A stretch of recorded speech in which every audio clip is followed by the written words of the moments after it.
necessary if we're correct. It's pretty self-evident. All right. Back in a flash. Don't go away. Back with Clif High. Along with his associate partner, George Ure, on halfpasthuman.com. Okay, and you heard 5 months out they picked Musharraf's day, or they didn't. They were able to deduce from studying the internet language with the spider crawls that Musharraf would leave on a specific date. He left the day after.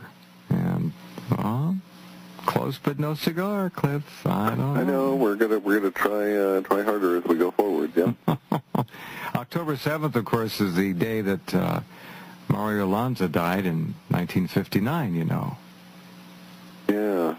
There's a lot of curious synchronicities around the early October days. There are It should be the Ides of October, as far as I'm concerned. October is a weird month. You're right. Yeah, as we've seen with all the previous crashes in the 30s and in '87, it happened on Yom Kippur, which in this case is October 8th, I believe. So see, we could be a day off. Mm-hmm. Not hedging already, are you? No. We had a small range, and I chose a little bit lead into the middle of the bell curve, so that just for the synchronicity of the 7-10-10-7. And, sure, we like that. That works.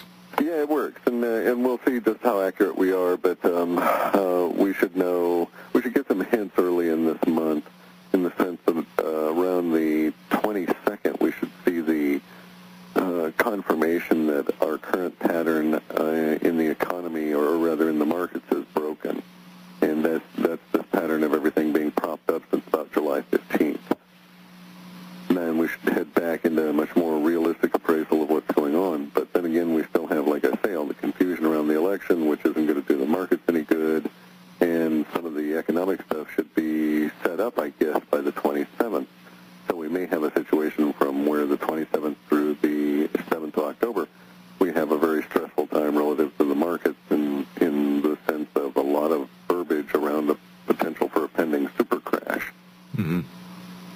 And then something pops as well. And it's, there it is, and everybody starts discussing it with some seriousness as it begins to manifest and holds us for the next 5 months.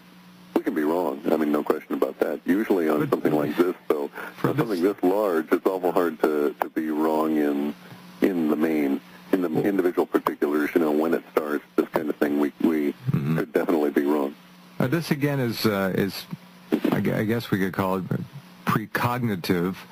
As simple a term as that is, but it's the universal mind, the collective unconscious, the superconscious mind of living energy, whatever. And it's just remarkable to think about this and the past successes that they have had. For nothing to happen, and I'm not saying that it's going to be anything we recognize now. We even could guess. We don't know. But there's just too much energy all focused. And we haven't been being led or propagandized or programmed October surprise, any more than usual. No, that's actually relatively low, I think. I think you're right. So this is being read at a different level by the collective unconscious and being reflected in the language on the net. And the language, again, that you've picked is literally October 7th, correct? I mean, that's correct. That's the phrase. Correct. And it's interesting because we not only have it as a stated day. So let me explain some terms. If we have an emotion, we might label that emotion as fear. But when we have that same emotion that is is written out, we call that bespoke, in the sense that that person bespoke the word fear, and it's not merely our interpretation.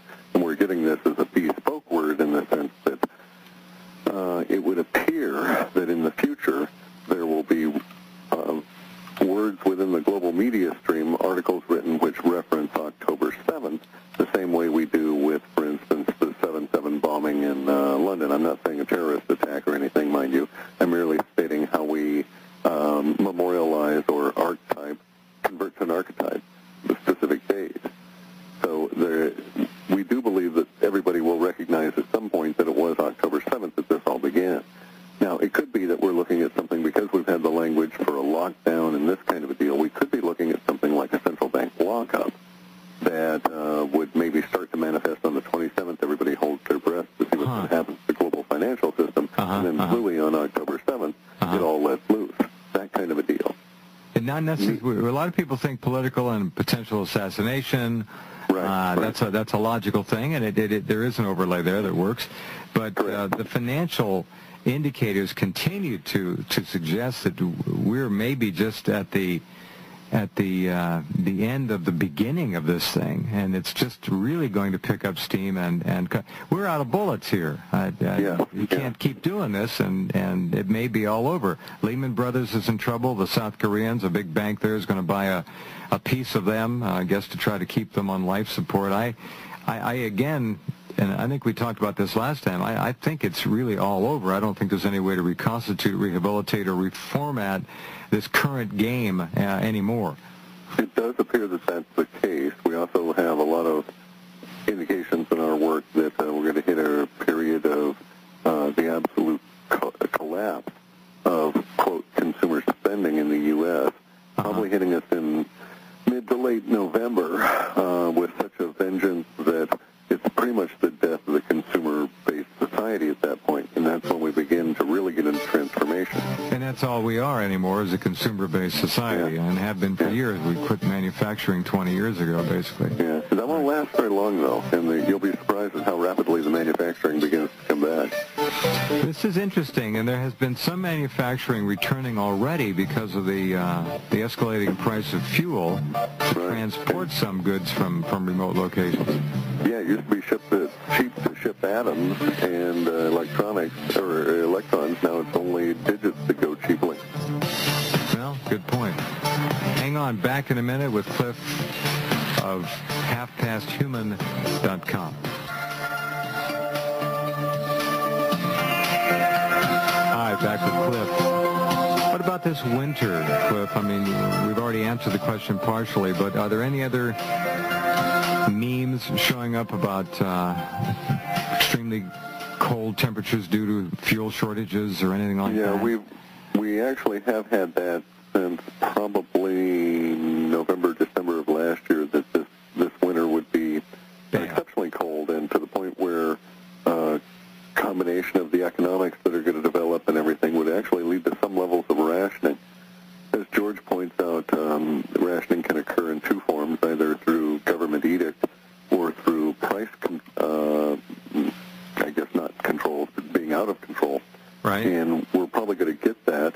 We've had some strange language indicating that in probably the northeast of the country, we're going to get to the point where schools are closed due to issues providing heat. No heating, yeah. Yeah, and then, but also the reverse of that shows up later on in the data, indicating that these same schools would be reopened as shelters of last resort in some fairly nasty storms. Oh, and the heat of course, would be...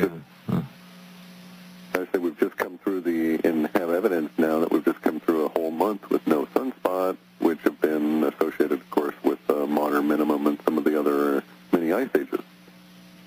Well, we know the global warming is a fraud, and the planet is actually in a very definite cooling mode. That's clear. It's very curious because we're passing gradually through the center or equatorial plane of the torus that is the dual torus that forms the Milky Way galaxy. And it could be that the magnetism itself, the incredible amounts that we're going to be seeing, might even slow the sun down and cause this to continue for a while. You can imagine it as the sun being a large gyroscope. It actually, relative to the whole solar system, while it has 98% of the mass, it does not have the vast majority of angular momentum, which of course lies with the outer gas giants, theoretic gas giants, and the planets of Neptune and Uranus and former planet of Pluto. But the point being that if we looked at it as a gyroscope, electromagnetically driven, so to speak, and then squeeze it with a large magnetic field, one of the effects you find is that they will still maintain stability, but they'll slow down. Well, that's the work of David Talbot and Walt Thornhill, of course, who've been pushing the electric universe for what, 15 years. Yeah. 15 years. The first time I had Dave was on at least 15 years ago. Yeah, and I think they're right on with it. I concur with what they say. And to a certain extent, it's actually kind of good Not for us in the immediacy. That is to say, our data shows we're going to have rationing, food supplies. In fact, even to a certain extent, we're now getting language suggesting food chain breakage in several different areas, including fisheries and some land-based things, such perhaps we won't have the grain harvest that are expected next year by some serious fractional reduction, say a third or a fifth, something like that. Well, you know the bizarre thing about all that, Cliff, and you know this, is that America's largest export is agriculture. We're selling off our food that our people are going to need here. Is bizarre. It's crazy. It's like we have some kind of a death wish or something. And food is a curious kind of a precursor as well, because in, for instance, the last official exchange